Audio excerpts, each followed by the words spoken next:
to another segment of intellectual brainstorming and academic excellence. My name is David Oni, and my YouTube channel is David Oni. Want to use this medium to say a very big thank you to our returning subscribers. And if you are not subscribed to our YouTube channel, we kindly advise you to subscribe to this channel and never forget to leave your comment behind and also click on the notification button, and don't forget to like our channel. Today we're going to bring something different, something dynamic, something interesting, something that will be of benefit to our teaming students out there. And today we're looking at a very important topic, which is titled constitutional development in Nigeria. We're going to look at this thing. We're going to dissect this topic. We're going to break it down to the level at which most of our students or all our students are going to understand what this topic is all about. It's an encompassing topic that's very wide and divergent, and I believe at the end of the day you are going to gain a lot of things by watching this video. So we're looking at constitutional development in Nigeria. So we're starting now. Now, when you talk about Nigeria's constitutional development, you need to go down the memory lane by looking at the historical background of Nigeria constitutional development. Now, without the historical background, you might not be able to have an in-depth analysis or understanding of what we are talking about, because by the time we go into the Nigerian Council, the Clifford Constitution, the Richard Constitution, the Maferson Constitution, the Littleton Constitution, the Independent Constitution, Lagos Constitutional Conference, the London Conference, the Federal Constitution, and the host of other constitution, 1979, a lot of this constitution. By the time we look at all these things, if we don't look at the historical background, you might not be able to understand the topic very well. And that's why I have taken it upon myself to start from the beginning, to start from the scratch, so that I can be able to have an in-depth analysis and understanding of what the topic constitutional development in Nigeria is talking about. Now, when you talk about the area called Nigeria by many people has been regarded as what? As a mere geographical expression. And what do we mean by the word mere geographical expression? By the word mere geographical expression, what we're saying here is that the country is made up of people with divergent, multilingual, multicultural. It was a multicultural society made up of different ethnic groups that were independent of each other. Each of these ethnic groups, or all these ethnic groups, have different languages. They have different historical background. They have multi-dimensional cultures. So the cultures were not the same. So these people were all scattered ethnic groups. They were all scattered ethnic groups that were what? That were all independent of each other. And that was why in those days we had what we call the Benin Empire, we have the Kanuri Empire, we have the Nupe Kingdom, we have the Igala Kingdom, we have the Oyo Empire. We have so many empires at that time. But all of them were independent of each other. But however, with the coming of of the Europeans, it is an unforgivable sin for the Europeans to have said that Africa did not have a system of administration. There was the existence of a system of administration before the coming of the whites.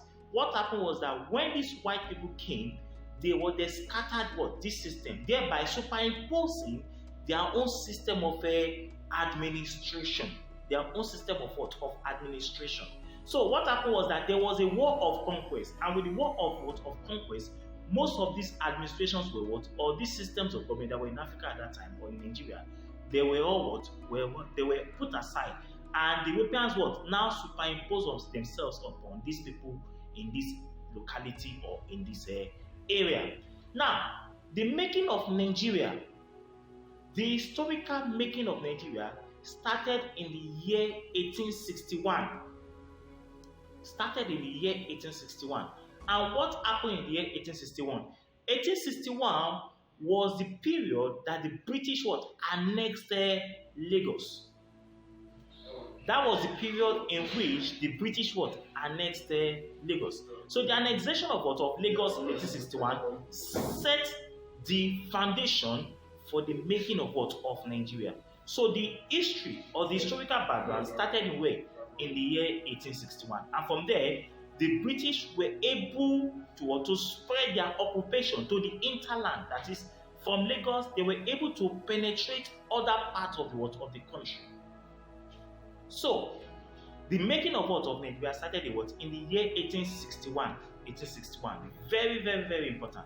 Now, there was a conference that was held at that time. There were two conferences that was held at that time. One was called the Berlin Conference of 1884-85, and the Brussels Conference of 1890. The Brussels Conference of 1884-85 was actually the period that Africa was scrambled and partitioned. Now, what do we mean by scrambling and partition? What we mean by that is that it was at this period that Africa was cut into pieces and shared among the European powers. And who are the European powers? We're talking about the Germans, we're talking about the French, the British, and the Portuguese. So it was during the period of 1884-85 that we had what we call the Berlin Conference, and it was not until the year 1890 that another conference was held, which was called the Brussels Conference. And why was the Brussels Conference held? During that particular period of time, most of these European powers were not ready to occupy their colonies. They were not ready to occupy their colonies. So because of that, they had to give licenses to some various companies to operate on their behalf. And one of those companies that we're talking about here, one of them is what we call the Goldyer Company, the British Goldyer Company. The British Goldyer Company. Now, the British Goldyer Company later changed its name to the Royal Niger Company. To the Royal Niger Company. Now, the Royal Niger Company was given the right to govern that area, that oil river protectorate, to govern that area and also to control trade in that area. So don't forget that we said that during the Brussels Conference of 1890, Britain gave a license to a company to trade, to control or to govern that area that was called the Oil River Protectorate on behalf of the British government, because they were not ready to occupy that area directly. But along the line, with the Brussels Conference of 1890, the British government and the other European powers now decided to have a direct occupation of their various colonies. And that led to the revoke of the license of the company called the Royal Niger Company. So the charter or the license of the Royal Niger Company was actually revoked on December 31, 1899. December 31, 1899.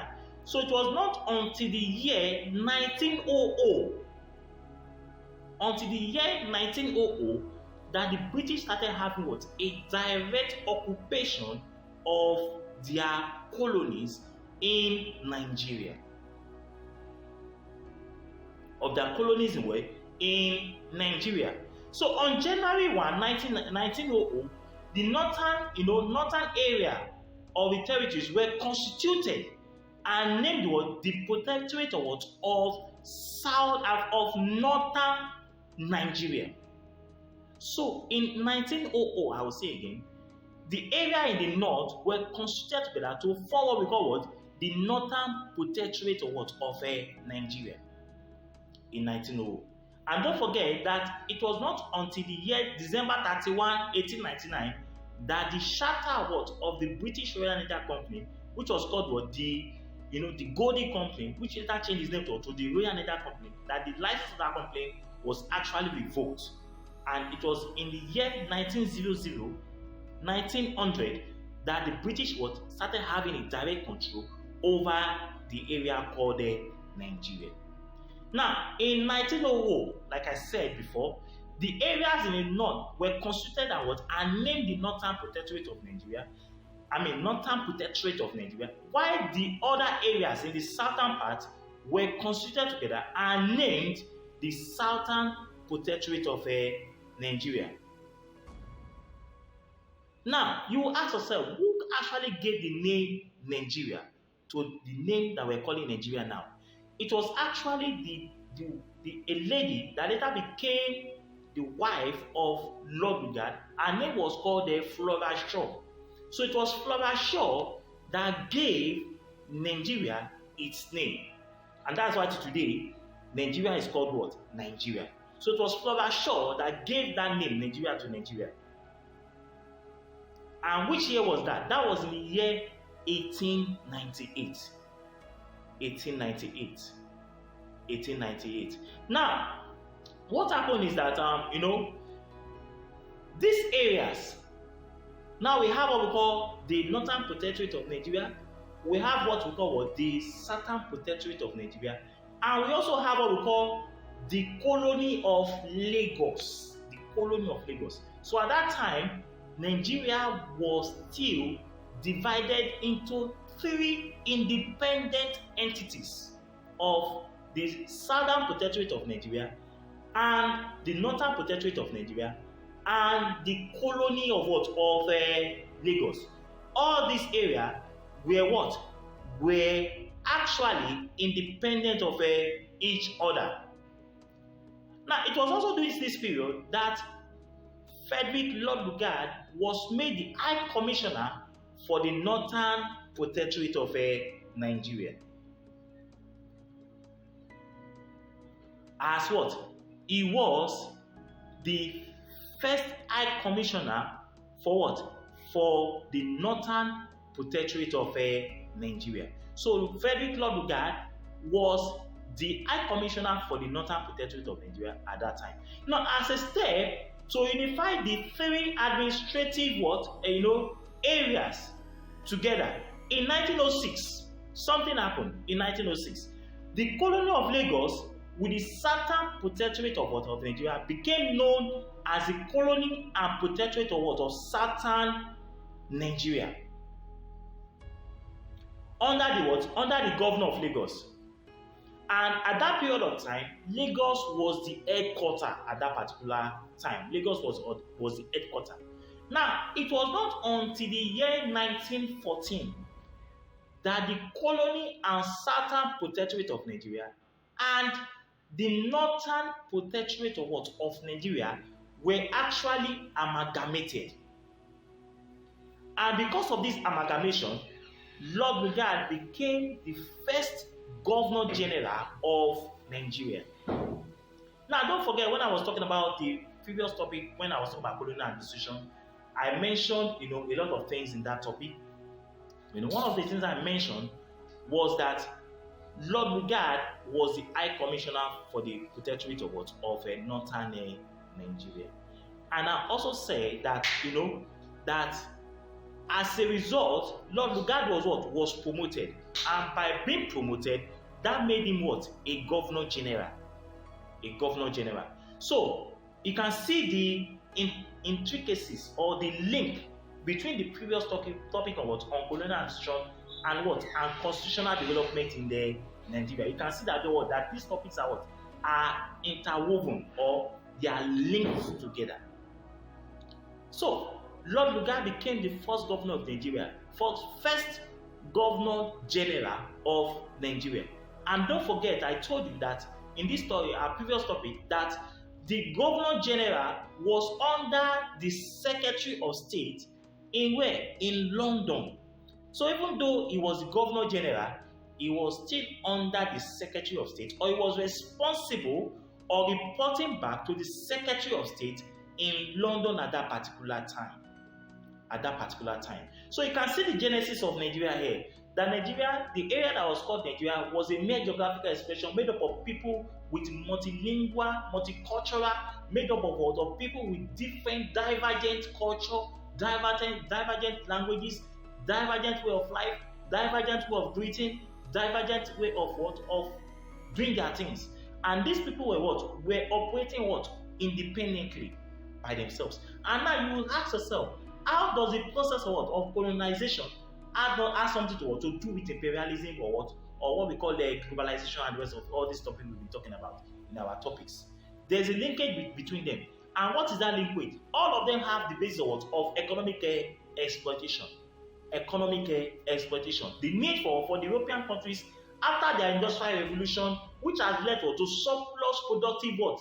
Processes. They need to seek for a market outside Europe where they will be able to sell their commodities, and they found those areas in what? In developing countries or in those colonies which we now call what? Nation states today.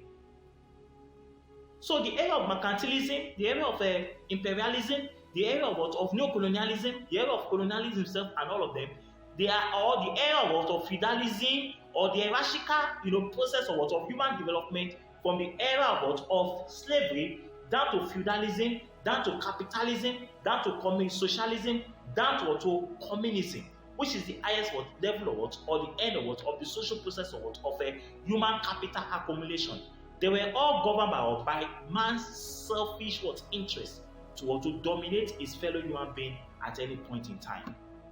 So the process of what? Of slavery, the process of what? Of feudalism, which was based on what? On the land ownership between the kings and the serfs, and from that process what? To capitalism, they were all what? They were all based on what? On the economic tendency, economic exploitative tendencies. So colonialism emerged or came into being as a result of what? Of the epoch of human development, or the epoch of what? Of human historical development. So we cannot say that the area called Nigeria was made up of independent entities that were being governed by different traditional rulers until the Europeans came to subjugate them, to subdue them, to conquer them, and superimpose their own system of administration. So we cannot see that the area that was called Nigeria before was made up of divergent people that had different cultures and way of life. So on this topic, I am going to stop now. Then from after our next topic is going to go on what we call the Nigerian Council. After the Europeans have amalgamated Nigeria, what happened next? What was the council that was constituted next? Before we now have what we call the Clifford Constitution of 1922.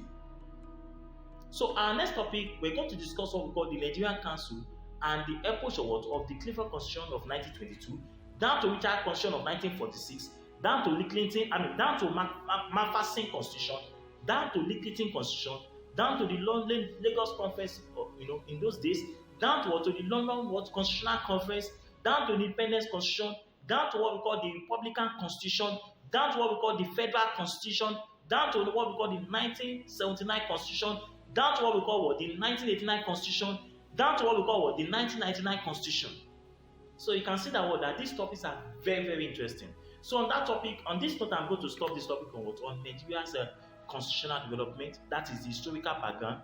Till we meet next time, I remain your humble servant, David Oni, and my YouTube channel is David Oni Wiz. I want to use this medium to say a very big thank you to our returning subscribers. If you have not subscribed to my channel, please subscribe. Drop your comments. Click on the notification, and don't forget to like my channel. Till we see next time. Thank you and God bless. Bye bye.